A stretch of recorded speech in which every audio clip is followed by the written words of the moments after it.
Saudara kaum muslimin rahimakumullah, harta adalah amanat dan akan kita pertanggungjawabkan. Allah melebihkan rizki sebagian kita dari yang lain agar kita saling tolong menolong, bantu membantu. Nabi janjikan, siapa yang meringankan beban saudaranya muslim di dunia, Allah akan meringankan bebannya di akhirat nanti. Sebuah jaminan dari baginda Nabi. Si orang yang kita bantu barangkali tidak bisa membalas, Allah yang akan membalas lewat jalan lain yang tidak pernah kita sangka-sangka. Selalu berusaha menyimpan sesuatu yang bisa membawa manfaat, baik untuk dirinya, untuk anak cucunya, maupun untuk keluarganya, untuk masa kini dan masa depannya. Kadang simpanan itu berbentuk uang, kadang berupa tanah, lain saat berbentuk pabrik, dan lain sebagainya. Sementara masa depan yang paling pasti adalah akhirat. Jika untuk masa depan dunia kita rela memeras keringat, membanting tulang, pergi pagi dan pulang petang, menyimpan uang, menyimpan tanah, menyimpan pabrik, pernahkah kita merenung jika satu saat kiamat datang, kita dibangkitkan dari kubur masing-masing, berdiri di padang mahsyar untuk mempertanggungjawabkan seluruh kegiatan hidup kita di dunia ini, lalu kita akan menuju ke alam akhirat. Sudahkah kita mempunyai simpanan untuk akhirat kita? Pada pertemuan kali ini saya ingin menyampaikan sebuah hadis di mana Rasulullah sallallahu alaihi wasallam bersabda, "Arba'un min kanzil jannah." Simpanan sorga ada 4 macam. Yang pertama, ikhfa'us sadaqah, menyembunyikan sedekah. Saudara-saudara kaum muslimin, sebagaimana yang kita maklum bahwa Allah Subhanahu wa taala melebihkan sebagian rezeki dari kita terhadap yang lain. Ada yang kaya, ada yang setengah kaya, ada yang miskin, ada yang setengah miskin, dan selanjutnya.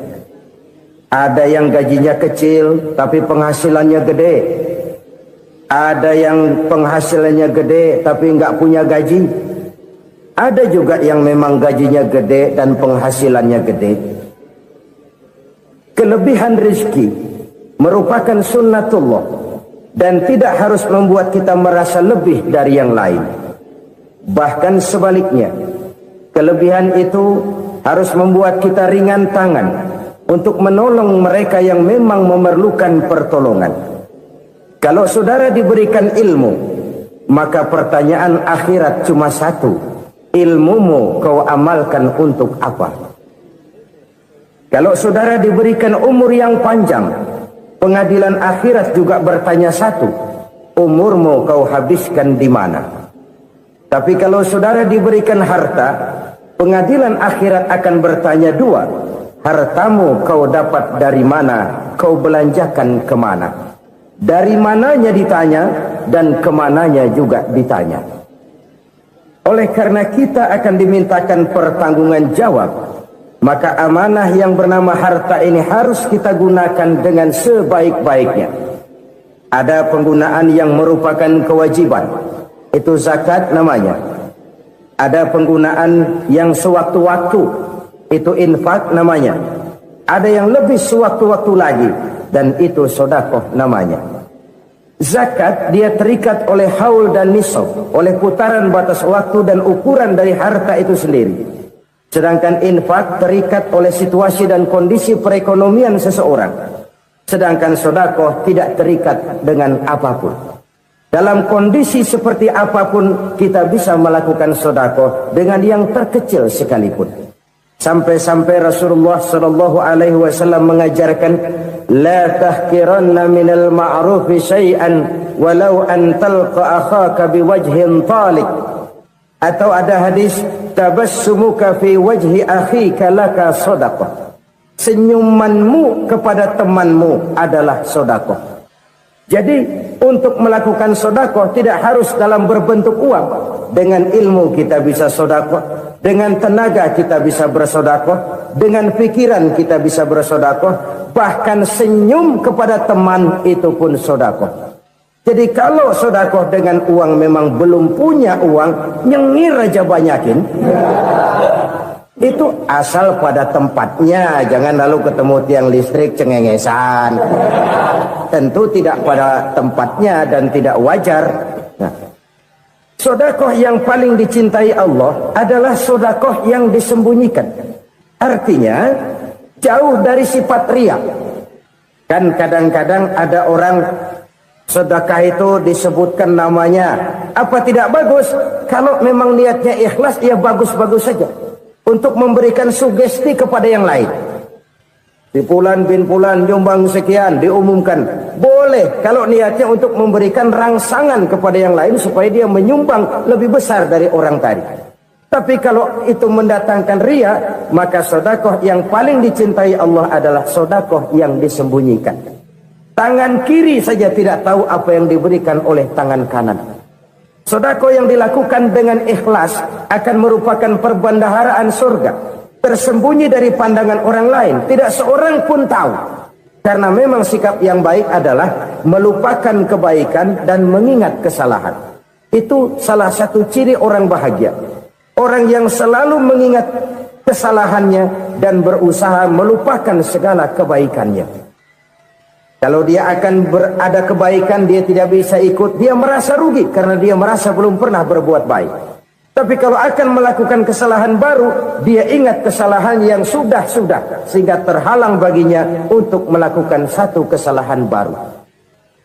Demikianlah saudara-saudara, bahwa Allah melebihkan rizki sebagian kita dari yang lain, agar terjadi tolong-menolong dalam kehidupan ini. Jadi kesenjangan yang nature, kesenjangan yang alami, itu sunnatullah. Ada yang kaya, ada yang miskin, ada yang kelas menengah. Nah, kenapa lalu sekarang kita berusaha mengentaskan kemiskinan? Oleh karena adanya kesenjangan struktural. Kalau yang kaya bisa semakin kaya, kenapa yang miskin tidak bisa naik jadi ikut sedikit kaya? Sebab pada dasarnya Islam adalah agama yang sejak turunnya sudah berupaya memerangi kemiskinan. Bahkan dikatakan kemiskinan itu mendekatkan kepada kekufuran. Orang kalau miskin udah dekat banget sama kafir. Gampang menjadi kafir. Berapa banyak saudara-saudara kita yang oleh karena soal perut, oleh karena soal materi, terpaksa meninggalkan dan menanggalkan akidahnya. Menjual petunjuk yang diberikan Allah dengan kesenangan dunia yang cuma sebentar ini. Na'udzubillah, summa na'udzubillah. Jadi makin kita sembunyikan satu sedekah, semakin banyak perbendaharaan kita di surga. Sedekah yang paling dicintai Allah adalah sedekah yang disembunyikan. Malahan ada seorang sufi, dia punya kebiasaan kalau pergi sholat Jumat dia bawa uang, itu uang dia taruh di bawah tikar masjid. Dia niat sedekah kepada siapa saja yang nemuin itu duit. Maksudnya apa? Supaya yang nemuin nggak tahu siapa yang punya duit. Demikian dia saking ingin menyembunyikan sedekahnya. Karena sifat riya itu bisa memakan amal kita sendiri. Riya itu termasuk menyebut-nyebut kebaikan kita. Orang yang suka nepuk dada, sedikit-sedikit ngitungnya kalau nggak gua. Tuh kalau nggak gua tuh yang belas itu kalau nggak gua. Iya kalau nggak lu kenapa emang? Orang yang suka menepuk jasa, tuh biasanya memang begitu saudara-saudara. Kalau perang lagi berkecamuk, orang nggak sempat ngaku jadi pahlawan. Tapi begitu perang selesai, yang kagak kenal bedil ngaku pahlawan. Itu sesuatu yang biasa. Oleh karenanya orang-orang yang ikhlas dalam bersedekah, disembunyikannya sedekah itu Allah cinta betul. Malahan ada hadis memberikan jaminan, inna sadaqatal mar'il muslimi tazidu fil umri wa tadfa'u mitatas su'i. Sesungguhnya sedekahnya seorang mukmin tazidu fil umri, bisa menambah umur panjang, wa tadfa'u mitata su'i, dan menyelamatkan manusia dari mati secara su'ul khatimah. Jadi siapa yang kepengen panjang umur, banyaklah sedekah. Yang bosan hidup, pelit terus. Sedekah menambah panjang umur dan menyelamatkan manusia dari mati secara su'ul khatimah. Pak, katanya umur itu nggak bisa ditambah, nggak bisa dikurangin. Kapan? Kalau ajal sudah datang. Fa idza jaa ajaluhum la yastakhiruna sa'atan wa la yastaqdimun. Kalau ajal datang tidak bisa dimajukan, tidak bisa dimundurkan. Itu kalau ajal sudah datang. Tidak bisa lagi umur ditambah dikurangi, sudah datang. Tapi kalau belum datang, itu kan haknya Allah. Mau ditambah, mau dikurangi, hak prerogatif Allah. Sebagai pencipta manusia, Allah maha kuasa dan maha mampu. Sedekah ini menambah panjang umur dan menyelamatkan manusia dari mati secara su'ul khatimah. Itu orang mati kan sama ya, kondisinya mati, nggak nafas. Tapi hakikat mati kan lain-lain. Ada yang mati itu husnul khatimah, baik akhirnya. Misalnya lagi ngaji mati, lagi sholat mati, lagi sedekah mati. Ini yang dinamakan dengan husnul khatimah, baik di akhirnya. Sebaliknya ada yang su'ul khatimah, jelek di akhirnya. Ini yang jadi catatan akhir. Lagi nyekek botol, mampus. Lagi banting kartu, modar. Su'ul khatimah, jelek pada akhirnya. Sedekah menyelamatkan manusia dari mati secara su'ul khatimah. Dan kita semua kepengen mendapat husnul khatimah, jauh dari su'ul khatimah. Oleh sebab itu yang bisa menyelamatkan kita dari penyakit itu antara lain adalah sedekah yang disembunyikan, yang dikerjakan dengan ikhlas karena Allah. Tidak karena kepengen dipuji orang, tidak karena ingin dikatakan orang pemurah. Sebab orang dermawan itu orang yang memberi tanpa harus diminta. Kalau masih harus diminta, ya belum dermawan namanya. Masih harus diminta. Kalau nggak diminta ya tulus, lolos, polos. Saudara-saudara kaum muslimin rahimakumullah, harta adalah amanat dan akan kita pertanggungjawabkan. Allah melebihkan rizki sebagian kita dari yang lain agar kita saling tolong menolong, bantu membantu. Nabi janjikan siapa yang meringankan beban saudaranya muslim di dunia, Allah akan meringankan bebannya di akhirat nanti. Sebuah jaminan dari baginda Nabi. Si orang yang kita bantu barangkali tidak bisa membalas, Allah yang akan membalas lewat jalan lain yang tidak pernah kita sangka-sangka. Ada orang tanya, Pak, ini ada orang nyumbang masjid sambil marah-marah, gimana? Saya bilang sumbangannya aja ambil, marahnya jangan. Marahnya jangan diambil, itu urusan dia. Saudara-saudara kaum muslimin rahimakumullah, umat Islam ini kan umat yang punya potensi besar. Kadang kita merenung, kenapa kadang-kadang pembangunan masjid kok lambat sekali? Kalau hotel hari ini peletakan pertama, bulan depan peresmian. Supermarket hari ini peletakan batu pertama, minggu depan peresmian. Tapi kalau sudah yang namanya masjid, kadang-kadang peletakan batu pertama sekaligus jadi batu terakhir. 3 tahun, 4 tahun, campur nebar jalak di jalanan, duit dijaring kayak ikan sepat. Apa tidak ada orang Islam yang kaya? Banyak. Apa tidak ada pengusaha muslim yang jadi konglomerat? Ada. Lalu yang belum banyak itu yang komit terhadap nilai-nilai agamanya. Akhirnya kita jatuh jadi umat yang lemah. Belum ada pengusaha konglomerat muslim buka pabrik supermi cap bedug misalnya umpamanya atau pabrik kecap cap sorban supaya identitas keislamannya sedikit kelihatan. Kita jatuh jadi umat yang lemah karena potensi tidak terinventarisir dengan baik. Kita ini ibarat kompor yang cuma matengin nasi orang lain. potensi kita dimanfaatkan oleh orang lain. Ukhuwah Islamiyah kita baru terbatas kepada silaturahmi. Ukhuwah di bidang ekonomi kita lemah, ukhuwah di bidang kebudayaan kita lemah, apalagi ukhuwah di bidang politik kita lebih rapuh lagi. Padahal ukhuwah itu adalah totalitas kehidupan manusia, menyangkut ipolek sosbud, memerlukan nilai-nilai ukhuwah. Jadi oleh karena itu mari kita menyadari di dalam harta kita, walaupun kita yang cari pergi pagi pulang sore peras keringat banting tulang, di sana ada harta anak yatim, di sana ada hak masjid, di sana ada hak pesantren, di sana ada hak jihad.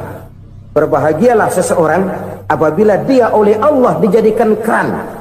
Keran itu menyimpan air, tapi tidak untuk dirinya, tapi disalurkannya kepada mereka yang memang memerlukannya. Saudara-saudara kaum muslimin rahimakumullah, ini yang pertama.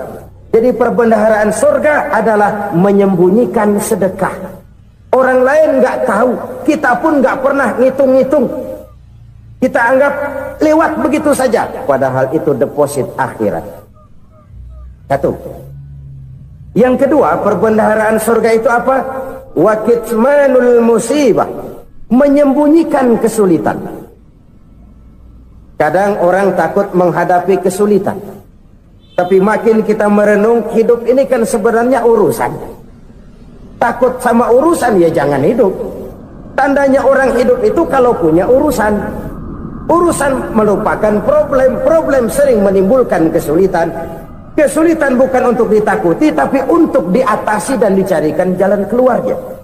Siapa sih orangnya yang nggak pernah sulit-sulit? Makin tinggi status sosialnya, makin gede urusannya. Makin tinggi kualitas imannya, makin berat tingkat kesulitannya. Cuma memang yang namanya enak itu seperti pelangi. Biang lala itu nggak pernah di atas kepala kita, di atas kepala orang melulu. Lo sih enak lo, kata kita. Dia juga bilang yang enak kan lo. Pelangi itu nggak pernah di atas kepala kita. Kata tukang beca, aduh enak ya naik Mercy. Kata tukang beca, apa yang di dalam mobil Mercy? Aduh enak bener tukang beca, di jok ngeringkuk ngorok pules bener. Saya kamar pakai AC sejuk, tempat tidur sutra empuk, alga spring bed, kulak kulik nggak bisa pules kalau belum minum Valium, belum tidur. Enak bener tukang beca, di jok ngorok nggak tahu wetan kulon. Si tukang beca bilang yang di Mercy enak, yang di Mercy bilang tukang beca enak. Inilah enak, nggak pernah di atas kepala kita, di atas kepala orang lain melulu enak itu. Nah saudara-saudara, yang merupakan perbendaharaan surga itu orang yang bisa menyembunyikan kesulitan, baik pribadi ataupun rumah tangga. Nih terutama rumah tangga yang jadi soalnya. Kadang-kadang kita ini kalau senang, sebaliknya kalau senang kita diam, kalem aja, cuek. Banyak banget duit kita bawaan, diam aja udah. Malah ketemu orang takut. Tapi begitu susah, sekampung tahu. Padahal Nabi mengajarkan perbendaharaan surga itu menyembunyikan musibah, menyembunyikan kesulitan. Kalau enak, cerita sama orang-orang. Kalau nggak enak, rasain sendiri, tekan sendiri, atasin sendiri. Kita kan sebaliknya, senang kita diam, asal lagi susah, paling tidak kita nyari teman buat cerita kesusahan. Siapa orangnya yang nggak pernah susah? Cuma soalnya bagaimana kita mengatasi kesusahan itu sendiri. Begitu juga misalnya kalau orang sudah berumah tangga, itu orang tuanya harus menjadi tempat dia cerita yang enak-enak saja. Yang nggak enak rasain berdua, selesaikan berdua, atasin berdua. Jangan dibalik. Asal senang diam, giliran susah saja. Maknya laporan. Terbalik. Bisa menjaga security informasi. Maka nama bayam keluar diem, malah seluitan. Enak amat lo makan daging ayam. Security informasi. Saudara-saudara kaum muslimin rahimakumullah,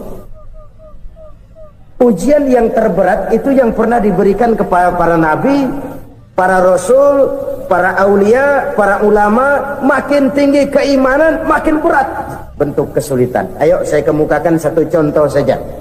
Ada seorang nabi yang kaya, nabi kaya, namanya Nabi Ayub. Iblis kalau orang begini kan keki, ibadahnya rajin, kaya. Nih yang kayak begini susah digodain. Kalau ibadahnya rajin, miskin, kali bisa disogok. Sini imannya mantap, ibadahnya rajin, kaya, nabi lagi. Oh, tapi namanya iblis nggak kurang akal. Laporan, Tuhan, kenapa Les? Ya ini bahasa saya, bahasa Qurannya sih nggak gitu. Itu hambamu yang namanya Ayub, dia rajin ibadah cuma karena dikasih kaya aja.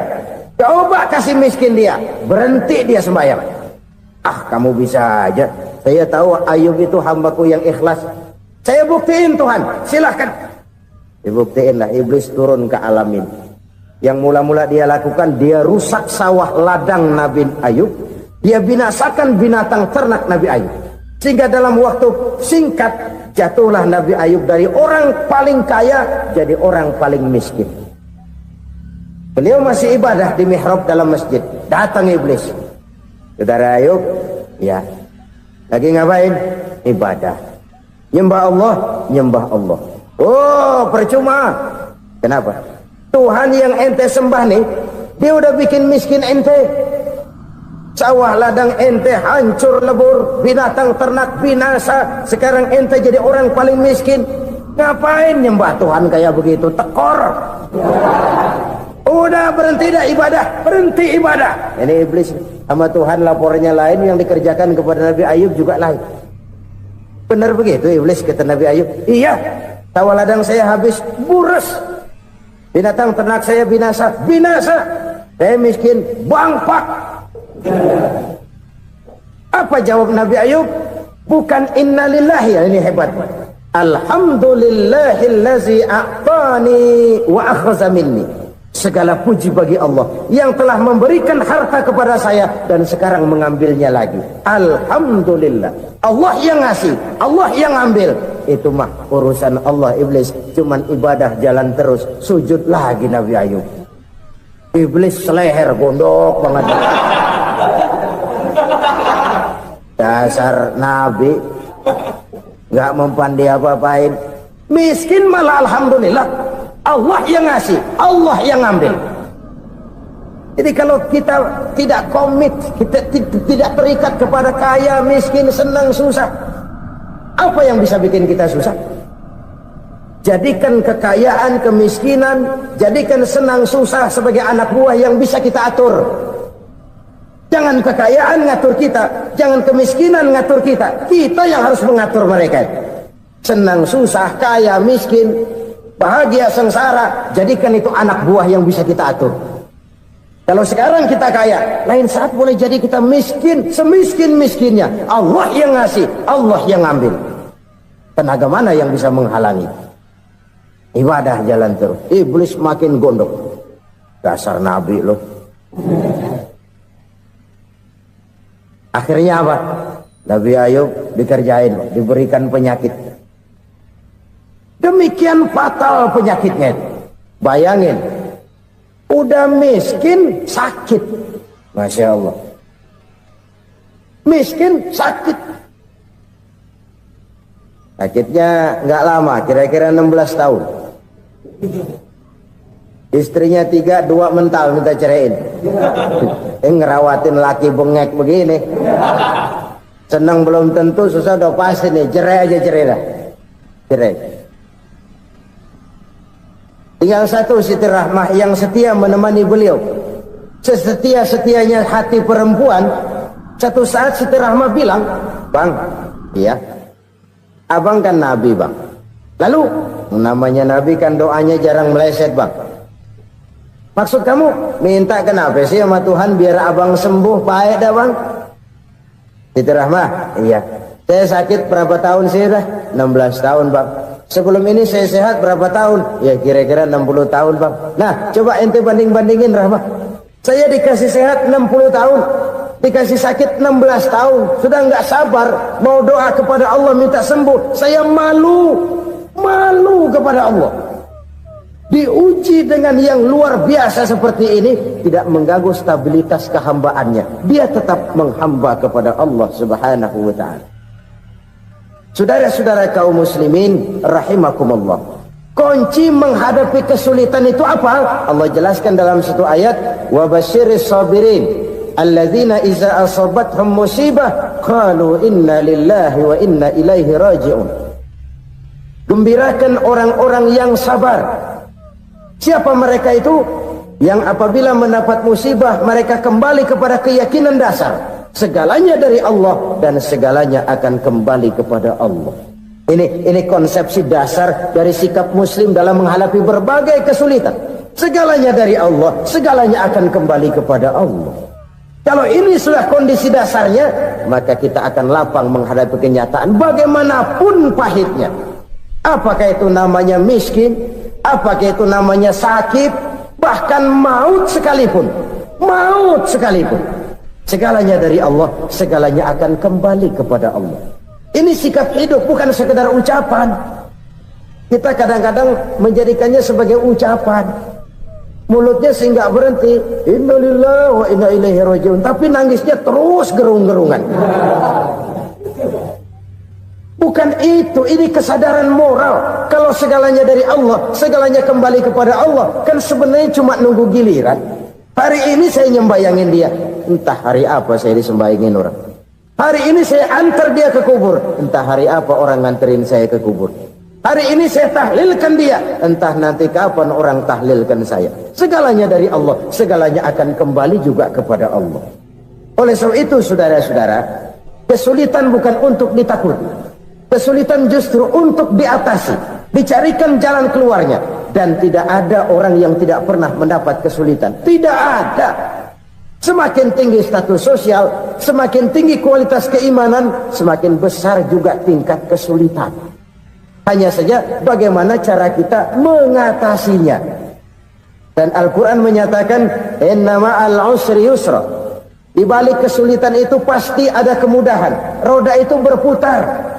Karena itu Rasulullah sallallahu alaihi wasallam mengingatkan kepada kita, ta'arraf ilallahi fir raha ya'rifka fis syiddah. Ingatlah kepada Allah di waktu kamu senang, supaya Allah ingat kepada kamu di waktu kamu susah. Kalau waktu senang kita ingat kepada Allah, kita susah, Allah tidak akan meninggalkan kita. Tapi kalau waktu senang kita jauh dari Allah, sujud tidak sempat, dengan masjid jauh, ketika senang kita lupakan Allah. Nanti begitu kita susah,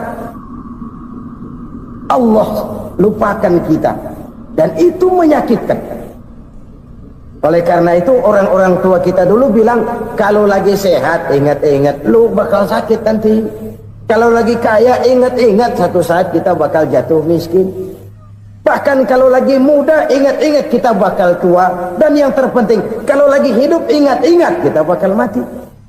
Saudara-saudara kaum muslimin rahimakumullah. Jadi yang kedua yang merupakan perbendaharaan surga, menyembunyikan musibah. Saudara-saudara kaum muslimin rahimakumullah. Hal ketiga yang merupakan perbendaharaan surga adalah wasilatur rahmi. Orang yang suka bersilaturahmi.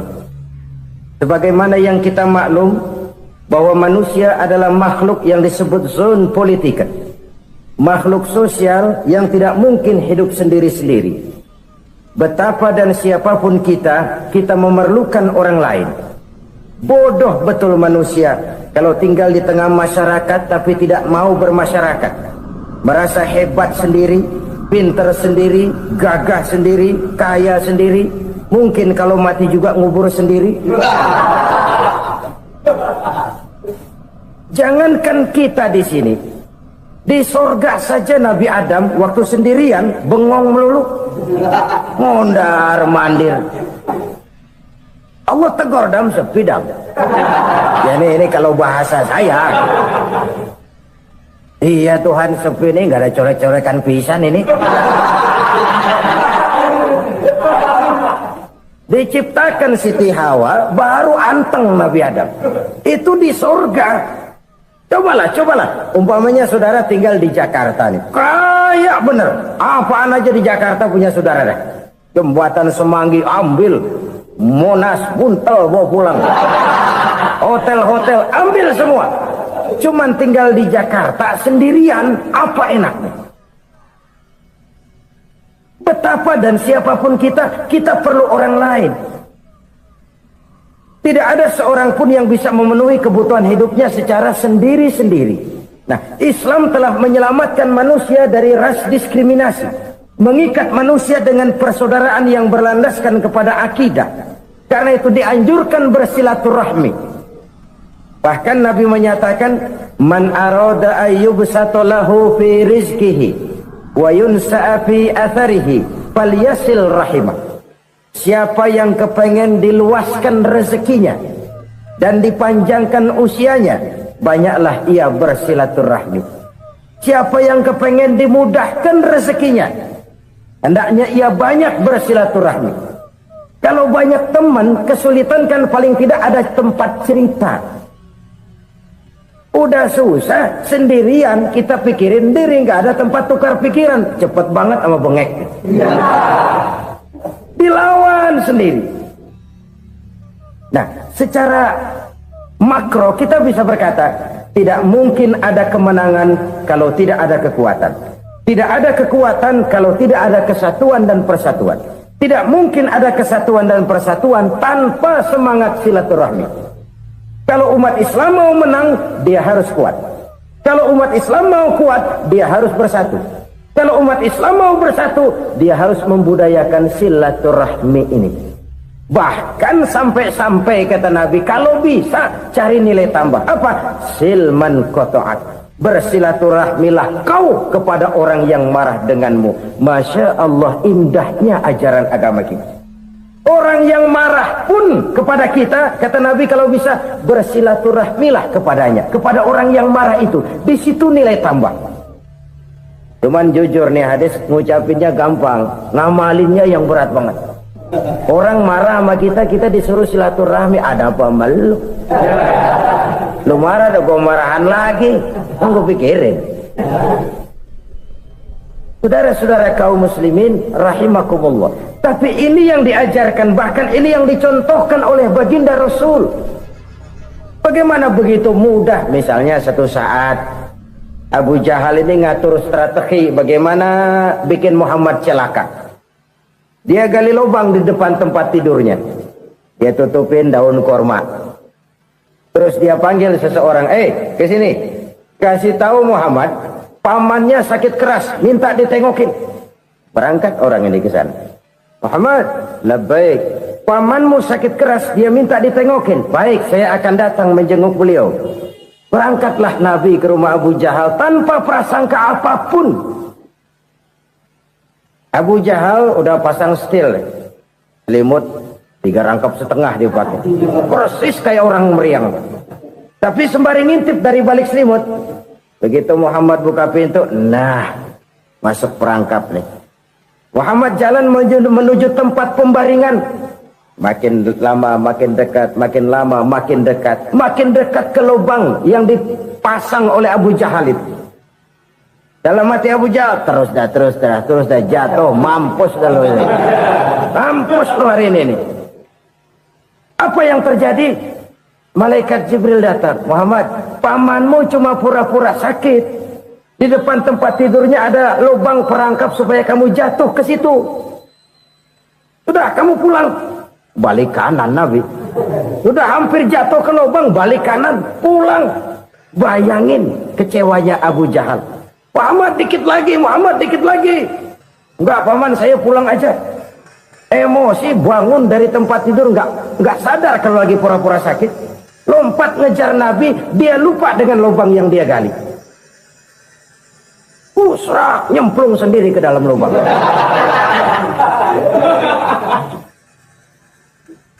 Tapi terus berlalu. Ini terjadi keanehan. Jatuh ke lubang yang dia gali itu sebenarnya nggak terlalu dalam ya, antara 3-4 meteran lah. Tolong saya jatuh ke lubang ini. Datanglah pelayan-pelayannya itu. Angkat saya dari sini. Oh, yang ngulurin tambang. 1 gulung, belum juga nyampe itu tambah. Kurang beli lagi ke warung. Sambung, ulur lagi, enggak juga bisa sampai.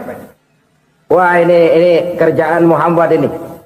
Tolong siapa salah seorang kamu ke rumah Muhammad, kasih tahu encangnya kecebur. Minta ditolongin. Sampaikan kepada Rasul. Kenapa? Pamanmu jatuh ke lubang, Muhammad minta tolong diangkatin. Tambang udah nyambung-nyambung nggak nyampe juga. Ya nanti saya datang saya tolong. Coba aja. Nyata-nyata orang berniat jahat mau mencelakakan dia. Datang dia menolong. Ini yang disebut air tuba dibalas air susu ya ini. Bukan sebaliknya. Air tuba dibalas air susu. Paman, kecebur ya? Iya Muhammad, tolong ini. Pegang tangan saya. Nabi ulurkan tangannya. Nyampe. Dipegang oleh Abu Jahal. Diangkat ke atas. Sampai atas, apa kata Abu Jahal? Sihirmu memang hebat Muhammad. Udah ditolongin dikata sihir. Yang enak kita kemplang kan itu orang begitu. Urusan apa? Tapi inilah akhlak.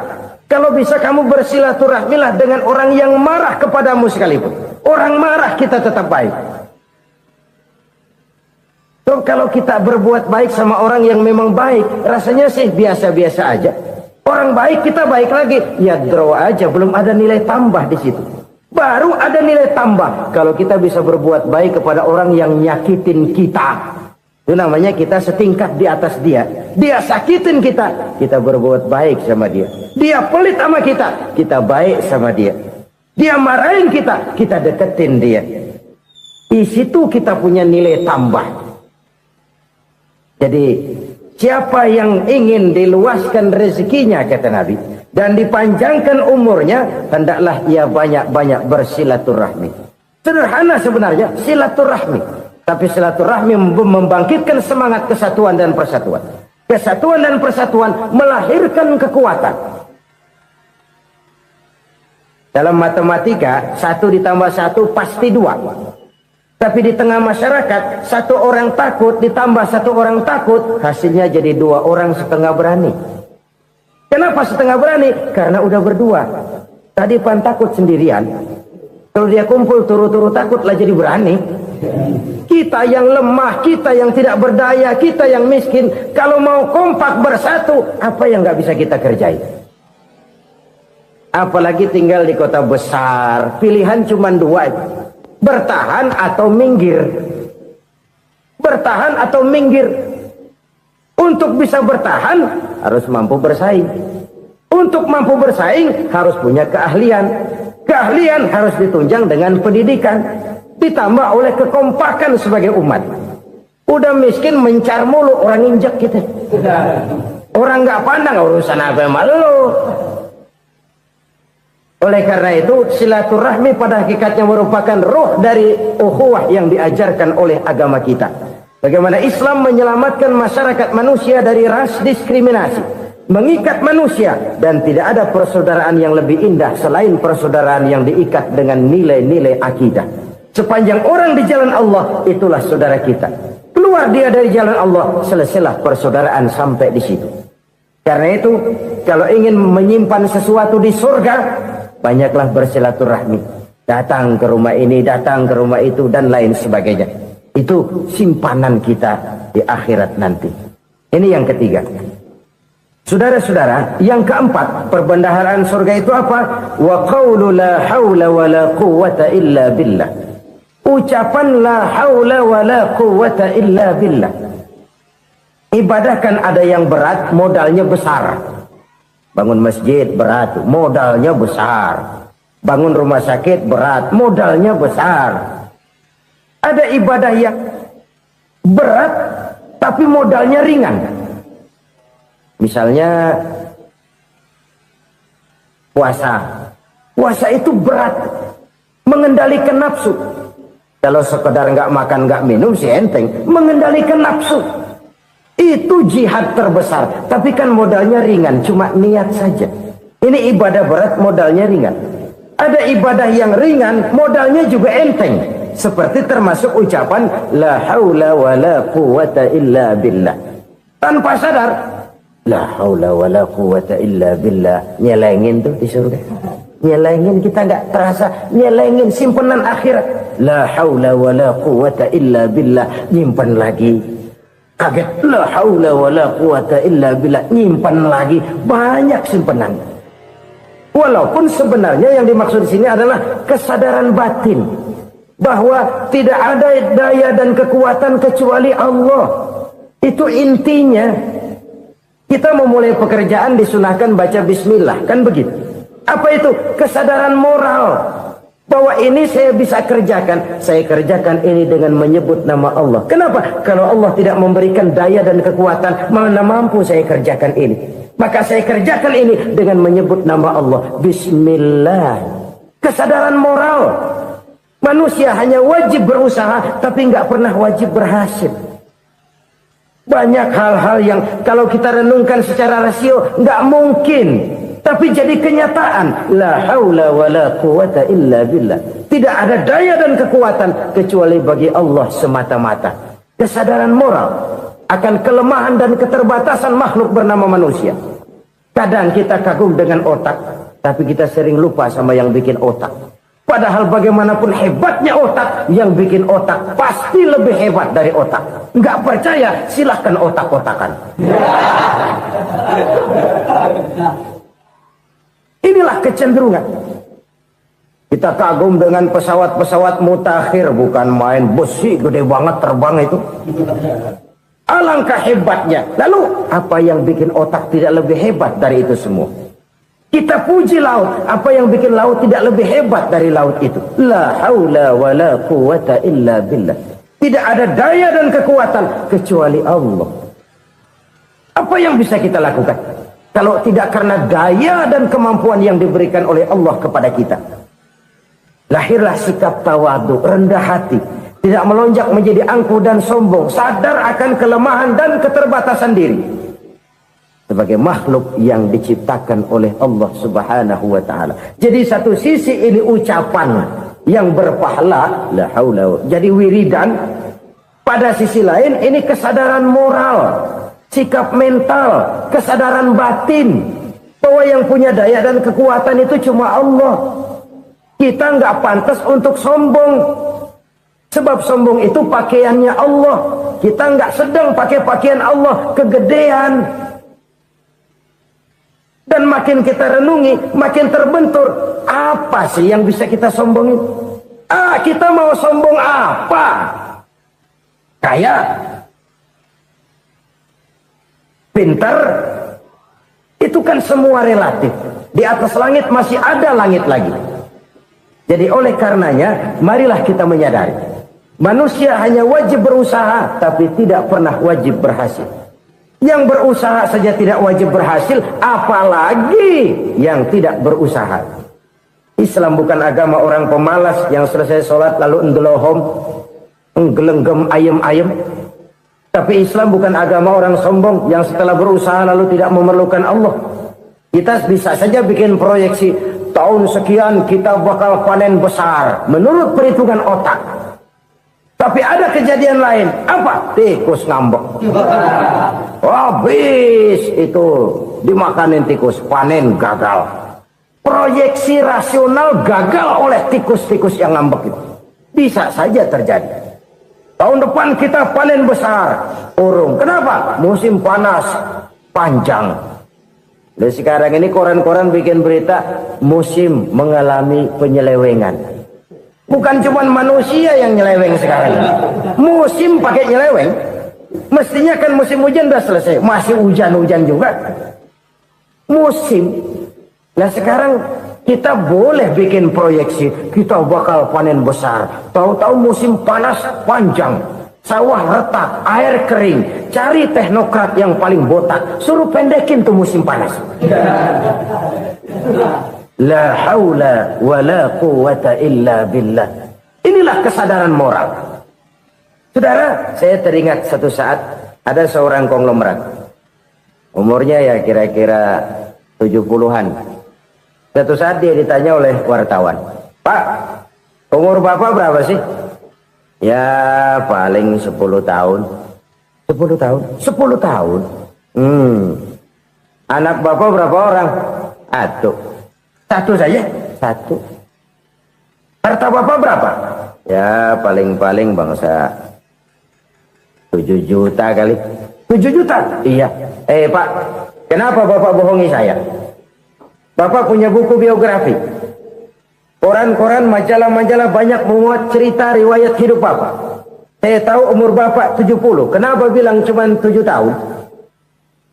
Saya tahu anak bapak 8. Kenapa cuma bilang 1? Saya tahu harta bapak miliaran, mungkin triliunan. Pabrik di mana-mana, bank di mana-mana. Kenapa bilang uang bapak cuma 7 juta? Nah, kata si konglomerat tadi, kamu benar nak, kamu benar. Umur saya kalau jumlahnya memang 70 nak. Cuman ingat-ingat saya, baru 7 tahun terakhir ini saya sujud. Baru 7 tahun terakhir ini saya berusaha dekat dengan Allah. Saya laksanakan perintahnya, saya jauhi larangannya. 7 tahun inilah rasanya yang ada nilainya di hadapan Allah. Yang 63 tahun matong, kelabu, kelem umur gue.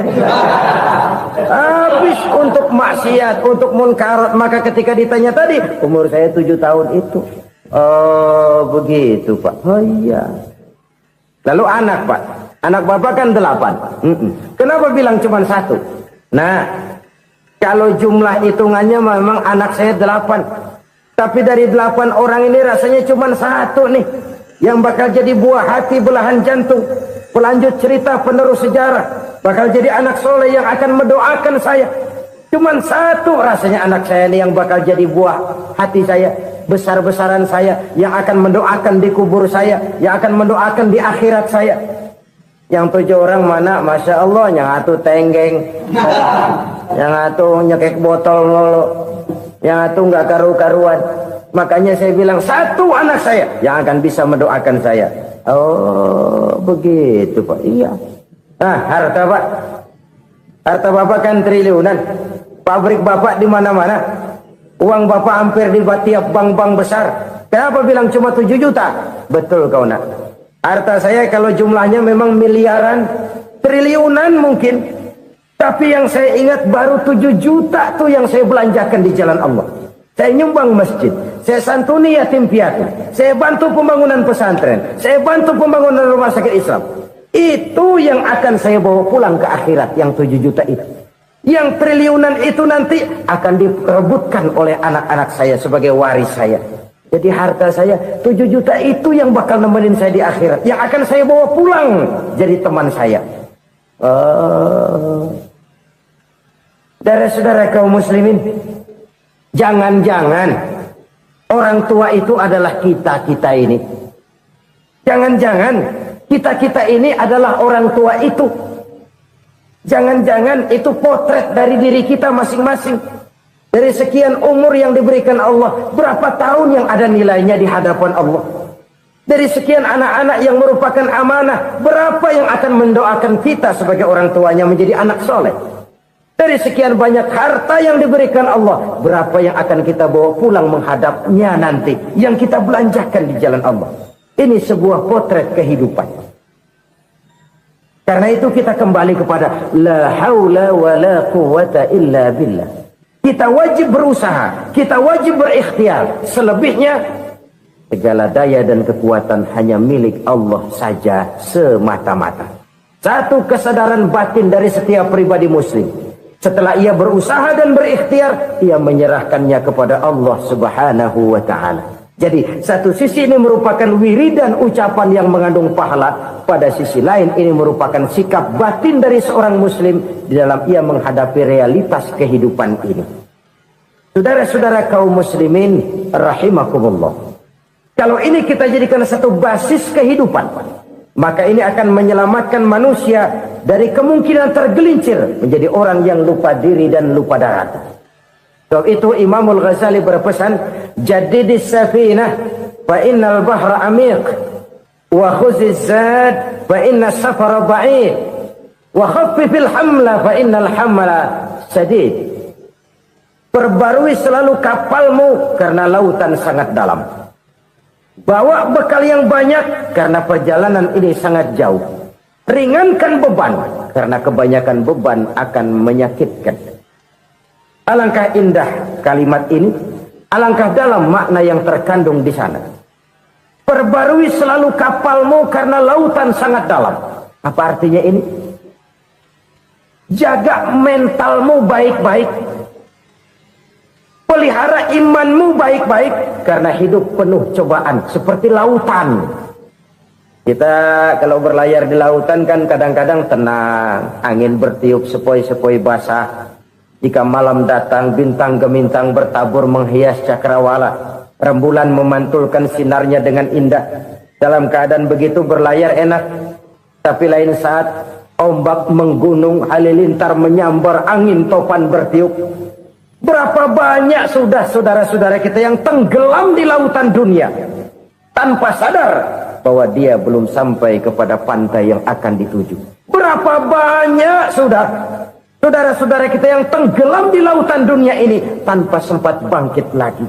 Dia menyangka sudah sampai kepada tujuannya. Hati-hati kapal jangan sampai bocor karena lautan sangat dalam. Iman ini jaga baik-baik karena hidup penuh dengan ujian. Wa khuzizat fa inna safar ba'id. Bawa bekal yang banyak karena perjalanan sangat jauh. Saudara mau ke Bandung, bawa duit. Saudara mau ke Surabaya, banyakkan lagi duitnya. Saudara mau ke Mekah, gepokan, iketan tuh duit nggak lembaran lagi. Makin jauh perjalanan, makin banyak bekal yang harus kita bawa. Kalau saudara dari Jakarta mau ke Surabaya, kagak bawa duit berangkat juga, itu sih bukan berani namanya, nekat. Sampai Surabaya belum tentu, sengsara di jalan sudah pasti. Kenapa? Nggak bawa bekal berangkat. Sama juga kita nih, misalnya belum sempat sembahyang, mati. Waduh, berani banget orang. Belum punya bekal, mati. Sengsara di jalan. Atau bekal tidak cukup. Dari Jakarta saudara mau ke Surabaya, bawa duit 500 perak. Paling jauh Cikampek nyampenya itu. Paling jauh itu. Antara jauhnya perjalanan dengan bekal yang saudara bawa tidak seimbang. Hidup ini perjalanan panjang. A walking tour. Dimulai dari alam arwah. Sebelum jasad diciptakan, roh diciptakan lebih dulu. Dari situ pindah ke alam rahim. Dari alam rahim pindah ke alam dunia. Dari alam dunia pindah ke alam barzah. Baru menuju akhirat. Satu perjalanan panjang.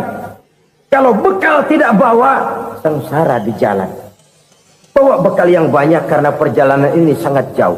Wa khaffifil hamla, ringankan beban karena beban itu cuma akan menyulitkan. Kalau bekal itu sih keperluan, tapi beban nggak kita perluin, cuma ngeberat-beratin. Apa ini beban? Dosa.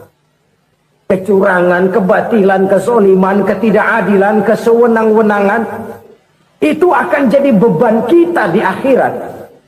Alangkah celakanya, perjalanan panjang, bekal tidak bawa, beban kelewat banyak, alamat sengsara di jalan.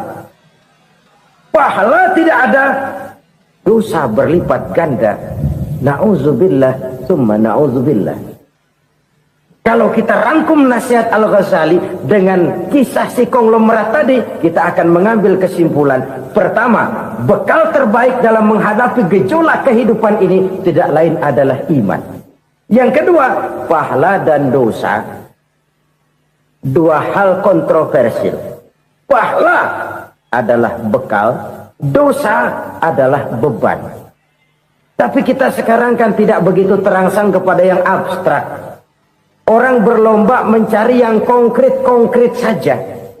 Yang real. Kalau memang dosa, benjol dong. Kira-kira begitu. Kira-kira begitu. Persis orang Yahudi dulu. Orang Yahudi itu kan pernah minta kepada Nabi Musa. Ya Musa, lan nu'mina laka hatta narallaha jahrah.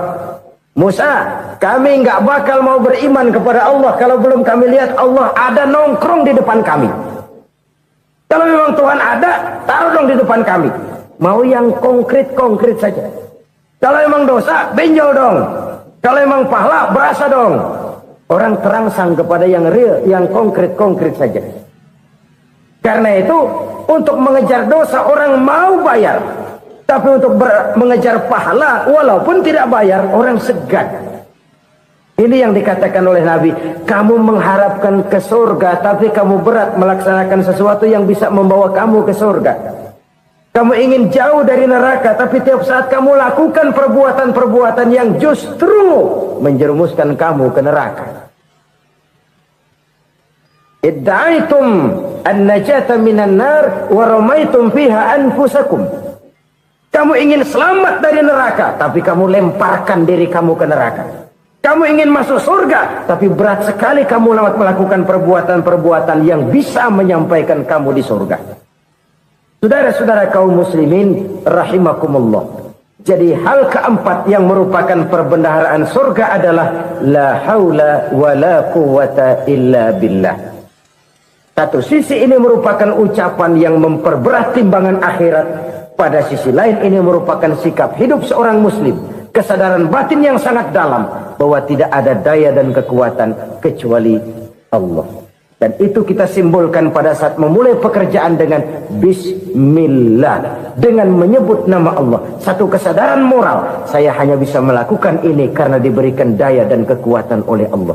Lahirlah sikap tawadu, rendah hati, tidak melonjak menjadi angkuh dan sombong. Saudara-saudara, sampai sini dulu jumpa kita kali ini. Semoga 4 perbendaharaan surga ini dapat kita lakukan, yang kelak akan merupakan bekal kita di kemudian hari nanti. Amin ya rabbal alamin.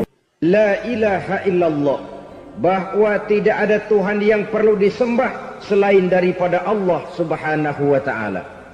Ini hakikatnya merupakan inti daripada ajaran rasul-rasul terdahulu. Kenapa? Seluruh rasul bersumber dari satu sumber yang sama, yaitu dari Allah subhanahu wa ta'ala. Maka prinsip ajaran ketuhanan yang mereka bawa tentu saja sama. Nabi Adam mengajarkan la ilaha illallah. Nabi Nuh mengajarkan la ilaha illallah. Cuma tentu sambungannya Nuh Rasulullah. Nabi Ibrahim mengajarkan la ilaha illallah, Ibrahim Rasulullah. Nabi Musa mengajarkan la ilaha illallah, Musa Rasulullah. Bahkan Nabi Isa mengajarkan la ilaha illallah, Isa Rasulullah. Dan Nabi Muhammad mengajarkan la ilaha illallah, Muhammadur Rasulullah. Akhlak manusia kepada Allah dengan menanamkan tauhid. Jadi kalau ingin berakhlak yang benar kepada Allah, jaga tauhid, pegang teguh akidah. Saudara-saudara kaum muslimin rahimakumullah. Lawan daripada tauhid adalah kufur. Kufur bisa 2. Bisa kufur iman, bisa kufur nikmat. Kufur itu sifatnya, kafir itu orangnya. Ada orang kufur iman, dan ini merusak akhlak kepada Allah subhanahu wa ta'ala. Kufur iman itu kadang-kadang bentuknya syirik, orangnya disebut musyrik.